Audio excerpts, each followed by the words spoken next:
everybody. Tonight I'm going to be talking a little bit about Ironsworn, the RPG, solo RPG, as I'm playing it, a little bit about why I decided to start playing this game, and a little bit about the beginning of the story I've put together.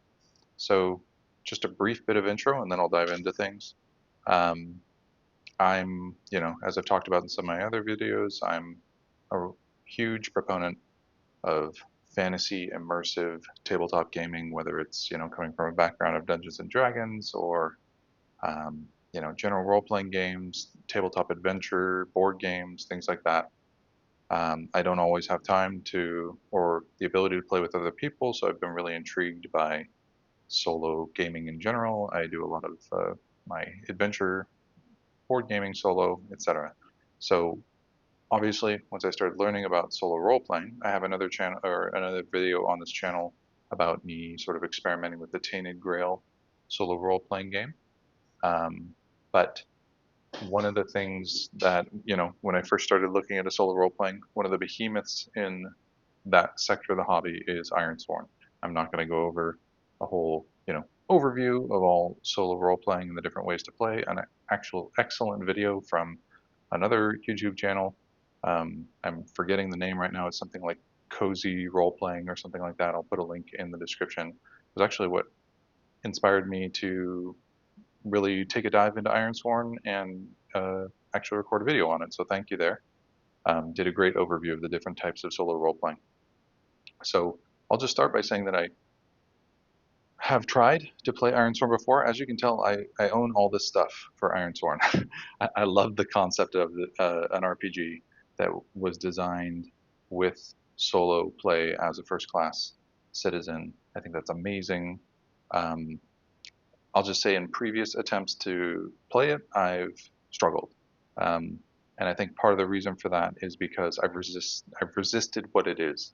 As I mentioned, most of my experience has come in the past has come through being a player in these fantasy worlds. I just love exploring, discovering rich fantasy worlds. So I love, you know, adventure games and playing as a player in tabletop role playing games. I've dabbled with being a DM, but I more enjoy immersing myself in these worlds. So I, you know, Ironsworn and some sort of its cousin experience, the Mythic GM emulator, they really emphasize the player stepping into the role as kind of a dual player and a dungeon master. And I'll just say that I kind of resisted that. Whenever I would sit down, I would get frustrated by the idea of like, I want to just explore this world. I don't want to spend a lot of time creating the world. I don't want to spend a lot of time creative writing, things like that. So I would start and then I would get frustrated and I would stop. I've explored all kinds of methods, which I may make other videos about or may talk about how to try to get close to a more player-focused experience in a solo role-playing setting. Things like AI-assisted, uh, role-playing. I even tried to create my own tool. I've run across amazing efforts on that front called, there's a site called Friends and Fables, which I definitely recommend checking out. But I went far down that path, and I've seen what it can do. I still think there's a lot of work to be done there. But even when I came back to Ironsword to give it a try this time, I was like loading all the documents into this service called Notebook LM, which can, act as an AI chatbot informed about all these RPG books. And I was trying to play and things like that, and it just felt wrong. It just felt like I was doing that same experience of trying to have AI guide me through play, and that was not really what this game was about or what this game was for. It's really a vehicle for storytelling as yourself and playing through that story. So I was like, okay, you know what? I'm just going to give it a go. This is, aside from this iPad that you'll see here, which I don't actually use and play, but it's just here for the video. Everything else is analog. I bought this goofy little journal to try to get in the mood. I have these really beautiful metal inlaid dice that my wife has given me that I'm using for oracles. I just was like, okay, I'm going to take it at face value, put away my assumptions, stop trying to make it something it may not be, and give it a go. So here I am. This is kind of my session zero.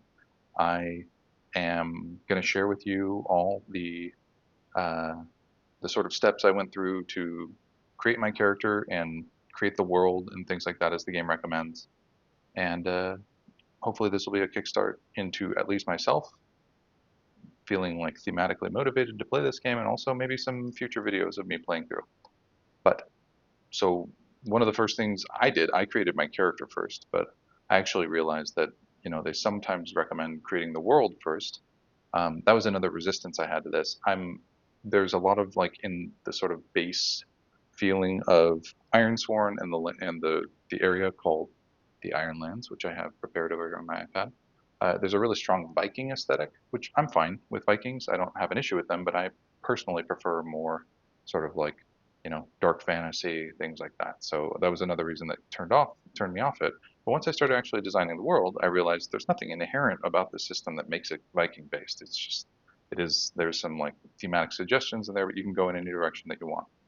So I went through, and one of the neat things about this system is that you can either, through the book, or you can print out these sort of questionnaire sheets that go through world building. Um, for you to kind of answer some guided questions, you can either it asks you questions about like the old world before people came to the Ironlands. What is iron in this world? How are communities set up? Things like that. And you can either select something directly from this list. They have some suggestions here, even with quest starters, or you can expand on them and do your own thing. So some of them I completely did my own thing, and some of them I chose something that I thought was pretty close, and then I kind of expanded on it down below. So I used these worksheets to kind of create the world, and that alone did a huge amount for me. I'll just say that because I am somebody that's really motivated by worlds, rich lore-filled worlds and characters at heart. So it also helped me flesh out my character, Darthus, who I'll be telling you about in a second. And yeah, it all kind of came together to start to become a little bit more effortless and start to give a hint as to what this experience might be like. As I mentioned, I'm not here to do creative writing. I want to adventure. I'll just say part of it is just maybe my nature. Once I started like thinking about the world and thinking about my character, I just couldn't resist kind of like long form.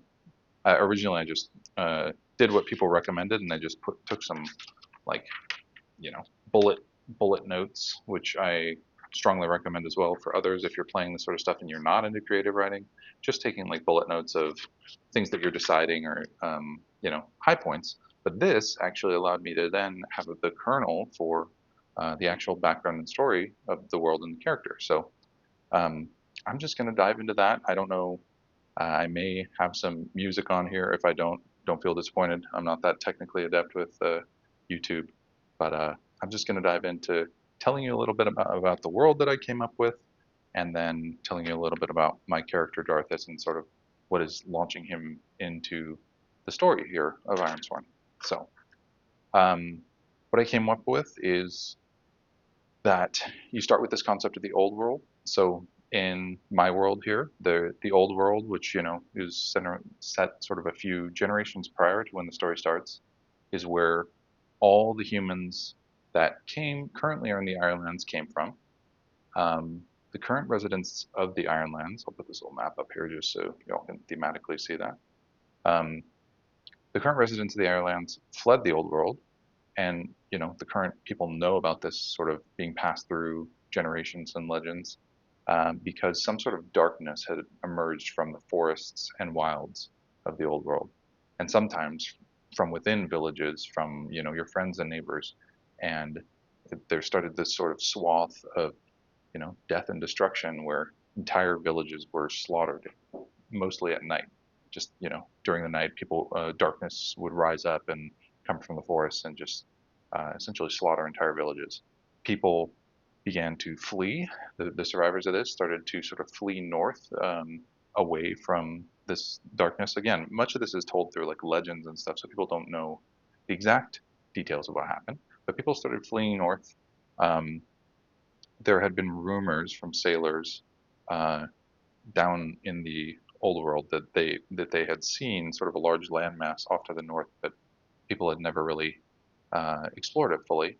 Um, so using that thin rumor, people boarded boats and started sailing to just get away from this encroaching darkness that was taking over the old world. Um, So stories are, oh yeah, people fled across the sea toward the landmass and landed in the current Ironlands. So this is essentially where humanity landed, sort of here on the southern side. Um, so stories are still told about the old times, but it seemed the attacks from the darkness stopped once people arrived here, and people didn't question. They just assumed that that was something that had been bound to the old world. They'd fled across the sea and were safe at least for now. So they started sort of setting up small villages, trying to scrabble together a life in uh, these harsh lands for survival. So recently, though, there have become stories that in small villages, the people who have wandered outside the safety of the village or near the wilds have started to disappear at night. Um, so that's the like current time. Um, the Ironland or Ironsworn does a pretty good job sort of laying out a general guideline of what these different areas of the Ironlands are. So um, I think this is called the Havens, this area here, which is kind of where most of the settlements are. This is the deep wilds, etc. So a little bit more. When humans landed here in the Ironlands, they saw these sort of inscrutable metal pillars spot in the landscape um, with no rhyme or reason.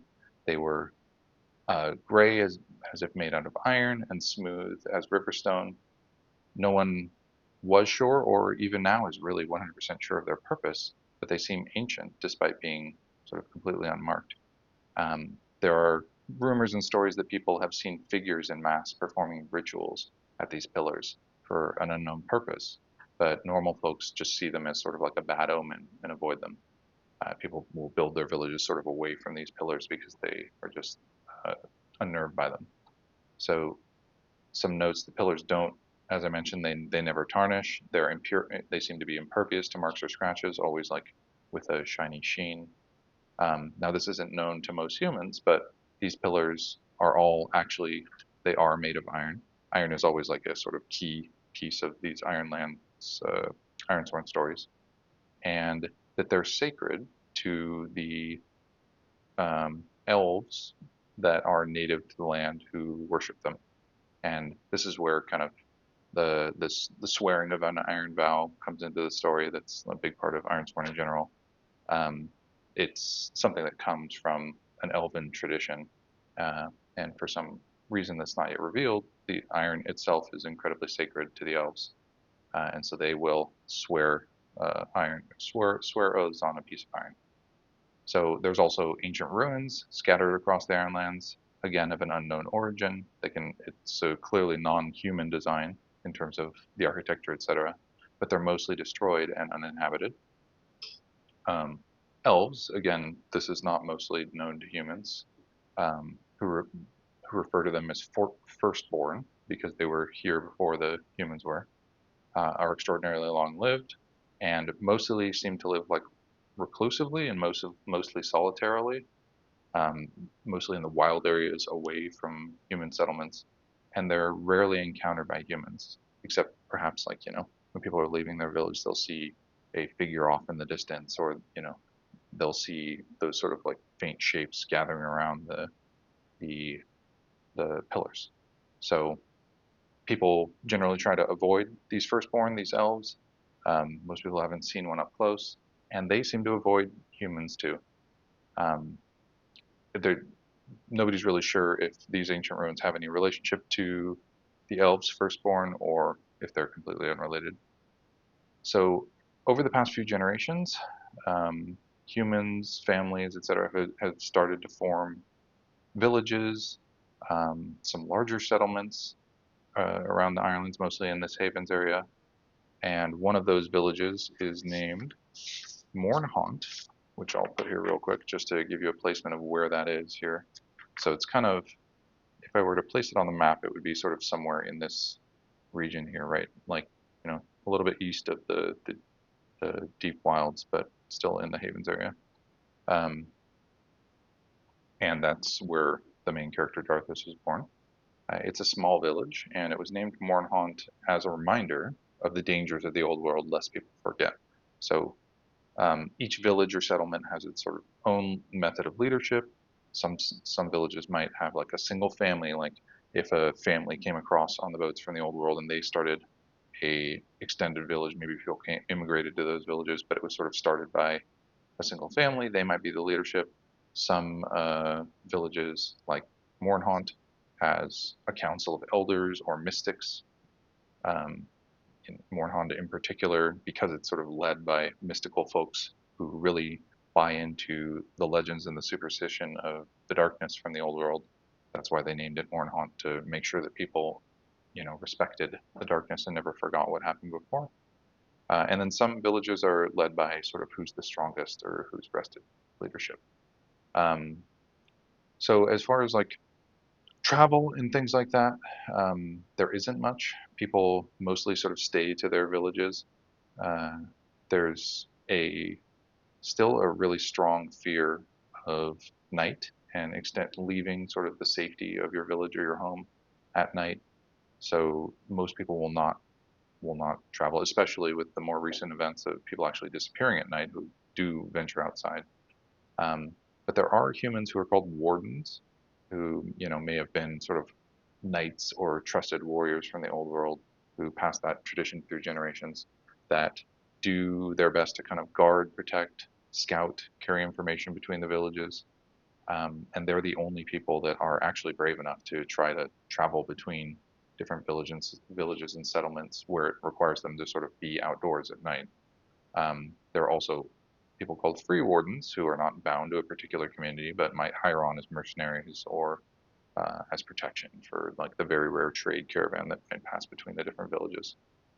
As far as like magic and religion and things like that, um, pretty much everybody here in the Ironlands still believes in magic, whether it's superstition or outright belief and things like mysticism.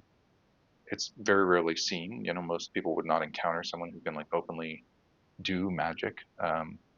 But there's always people who said they've seen miracles or seen magic occur, but it's believed to be sort of rare and dangerous. And those who are believed to be able to wield it or have some connection to magic, like mystics, etc., are respected and sometimes openly feared. Um, People have claimed to have witnessed the firstborn, uh, the elves, like wield magic openly, perhaps like in the rituals that occur around the pillars. But it's mostly again treated as rumors. Um, there are a lot of legends about dark magic that was apparently rampant in the old world. People speak of it all the time, the dangers of dark magic, and some people blame that dark magic and the practice of it for what happened in the old world. So that's another thing that contributes to the sort of fear of magic in general, is that magic has a dark allure that can bring about catastrophe like the darkness that occurred before. People in general are superstitious. They don't trust anything that might be associated with evil or darkness. As far as religion, there's no real organized religion among the humans here in the Ironlands, aside from folklore, tradition, signs, prayers, things like that. People, avoiding the evil eye and things like that. People blame the gods of the old world, whatever they were. They barely speak of them anymore because they blame the gods for abandoning them during the time of the darkness when everybody was being slaughtered. So it's like, why do we even care who they either never existed or they don't exist anymore? As far as the elves, the firstborn, they have obviously some kind of religion. Their rituals, etc., seem to, and their like reverence of iron seems to convey some sort of religion. Um, but nobody's really sure exactly what that religion is. Uh, and then, as mentioned, as it relates to the firstborn, they generally live in isolation. Um, they try to stay away from humans. Basically, even though people have been here for generations, they have had no real contact with firstborn. They don't know if there's like a firstborn city or settlements anywhere. The times that people have seen them, it's like individuals or in small groups as it relates to the rituals around the pillars. If people do sort of accidentally stumble upon the territory of where a firstborn lives, um, the firstborn will like begin by, you know, trying to scare away the human or, you know, appearing and sort of threatening them physically. They'll like trap them and, release them somewhere else. And there have been stories that people who have wandered into the wrong areas have even been maimed or even killed. So this, as people understand this, there's sort of like this shared understanding that the firstborn will leave humans alone, and that humans will do their best to just stay to their villages and not, you know, leave whenever they see signs that it might be the firstborn area. As far as monsters and beasts and things like that, there's the usual sort of animals. Animals were also like livestock, etc., were brought over from the old world. But as far as like the dark beasts and monsters that were mentioned in legend as it related to the darkness, mostly that's faded in the legend. Um, some people who have risked traveling at night or going outside the boundaries of their villages come back with stories of monstrous creatures that they see in the darkness. But people can't really tell if they're just making it up, if they're just scared. But people are scared enough themselves to still like take those as cautionary tales. Um, Lastly, humans in general are sort of intensely wary of dark forests, deep waterways, and things like that. Um, because even if they're never seen, it's like a commonly held understanding that monsters, if they do exist, live in these areas, um, and it's considered sort of a horrible omen to disturb these undisturbed places, as it's another thing that sort of might bring the cataclysm from before. If you wander into the dark forests and disrupt something, then you could bring the cataclysm back from what occurred before. And as mentioned, like nobody except for the wardens really dares to be outside at night more than absolutely necessary, especially outside their village palisades. So now that's sort of the backstory of the world. So it's sort of like a dark fantasy, this dangerous but on the precipice of something potentially worse happening. Humans and elves, as they're known here, firstborn, and that in that world is where our main character Darthus is born. So I have a couple little images here I whipped up. Um, Rather, I didn't whip them up. I, used AI to just kind of like give some evocative pictures for myself and for this video. So here we go into the story of Darthus. Uh, Darthus was born as I mentioned, in Mournhaunt. So I have a picture of Mournhaunt here. Some of these pictures are really dark, so hopefully you can see them here. But Mournhaunt is, as I mentioned, sort of a small village in the Havens area of the Ironlands. Darthus was born with dark hair and sort of gray, smoky irises in his eyes, which people had never seen before, which seemed to sort of shift around like smoke. Um, as I mentioned, Mournhaunt is ruled or sort of, governed by a council of mystics who people trust explicitly or rather implicitly.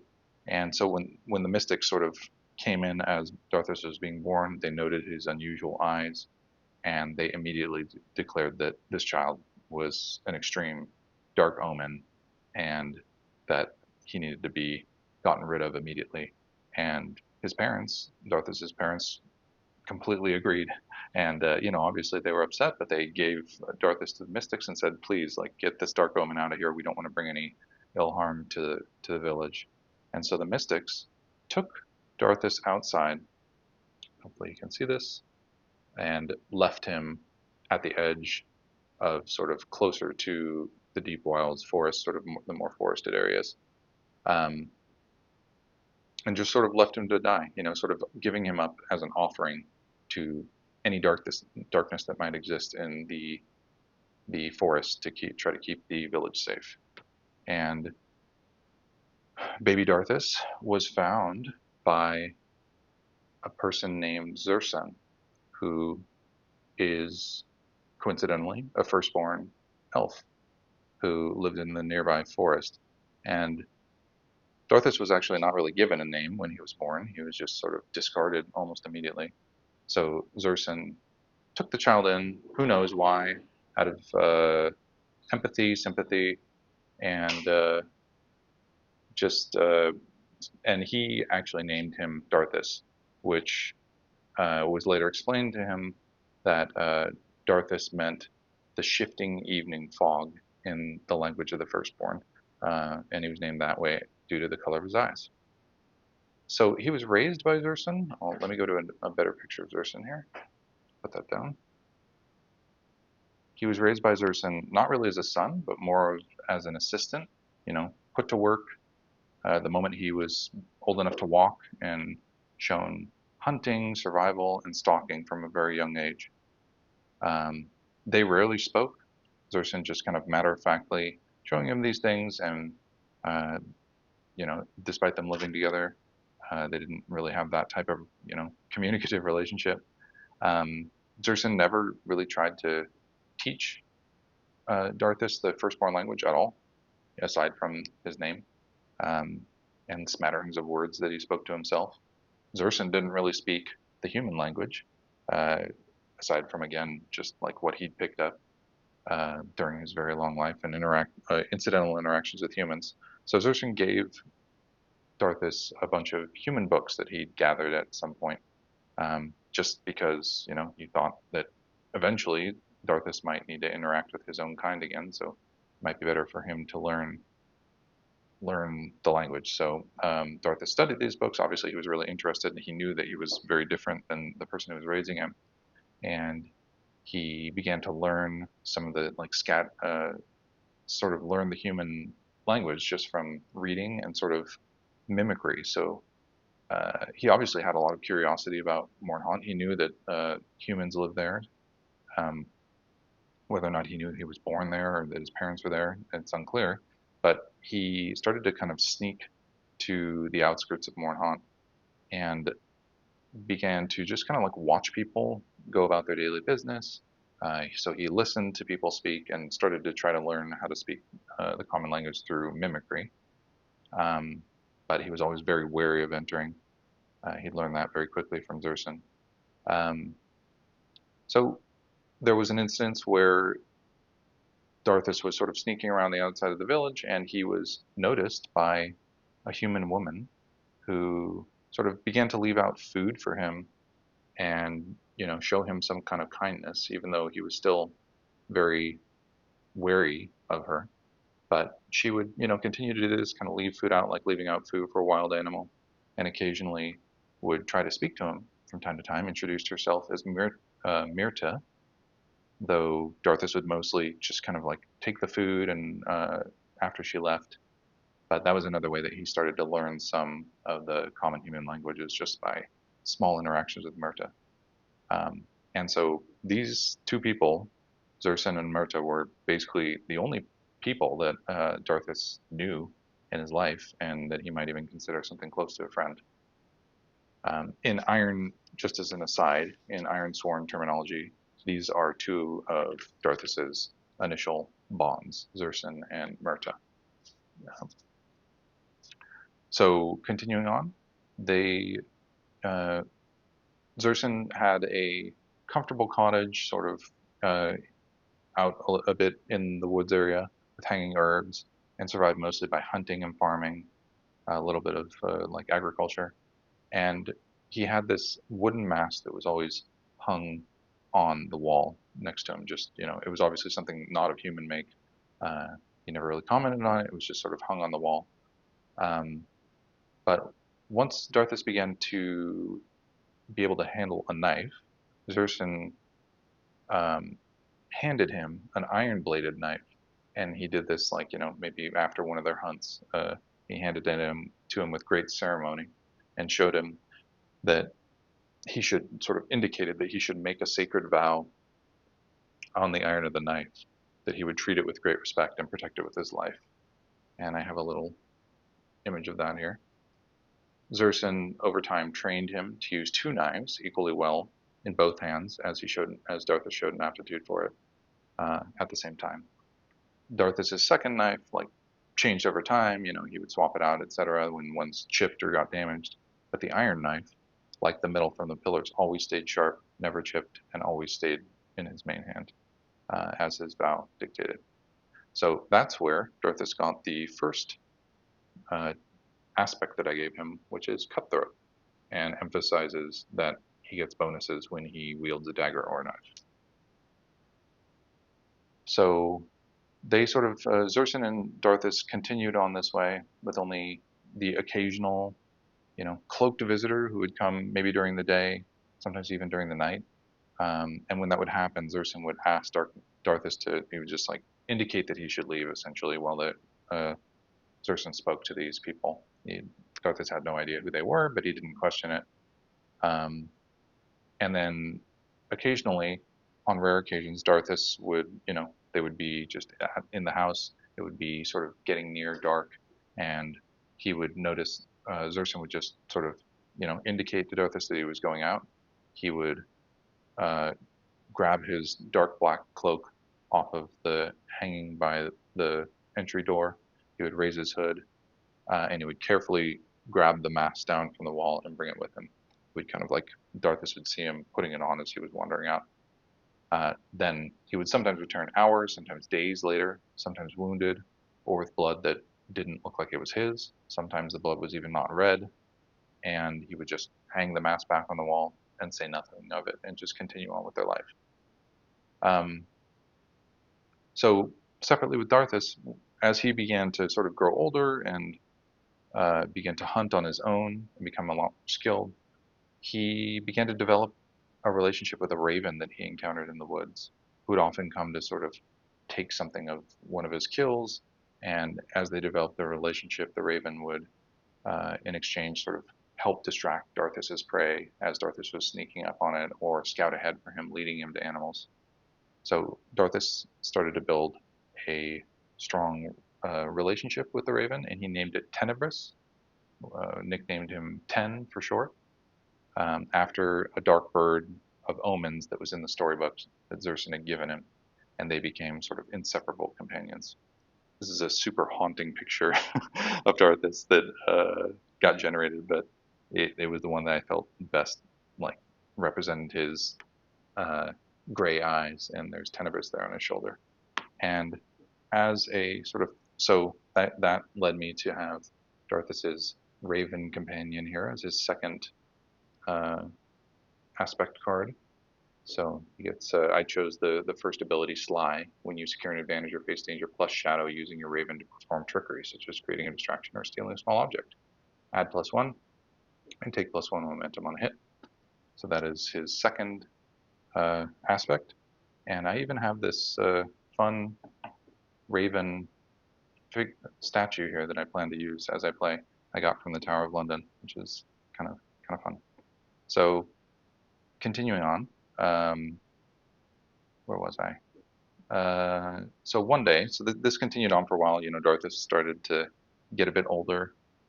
Older meaning like his late teens, etc. So one day, after Darthus passed around, 20 winters, Zerson had another visitor.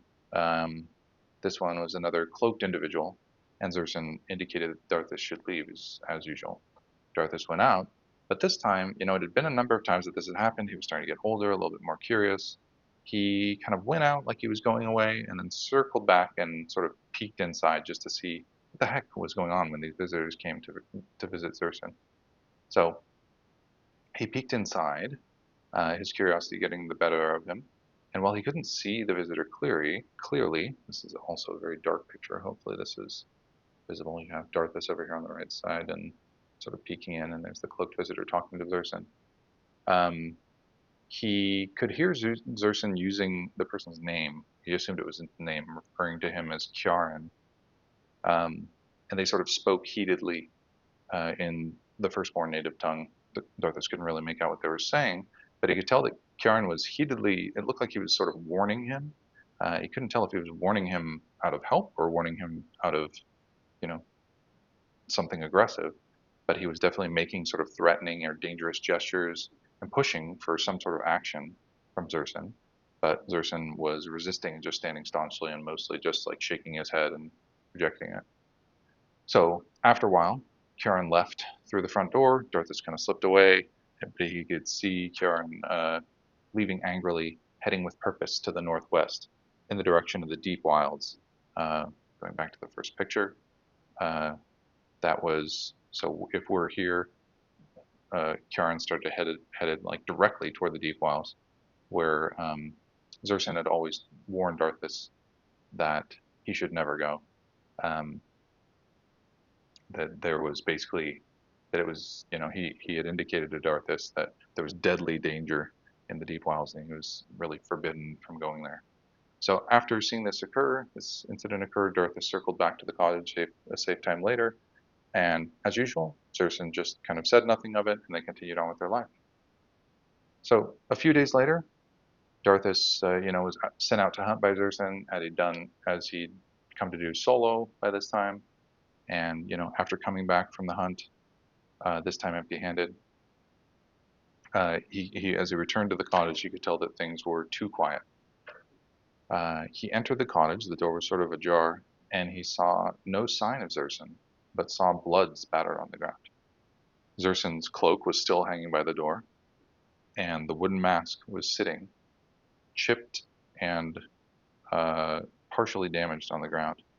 I had a great picture of this. I don't think I have it here.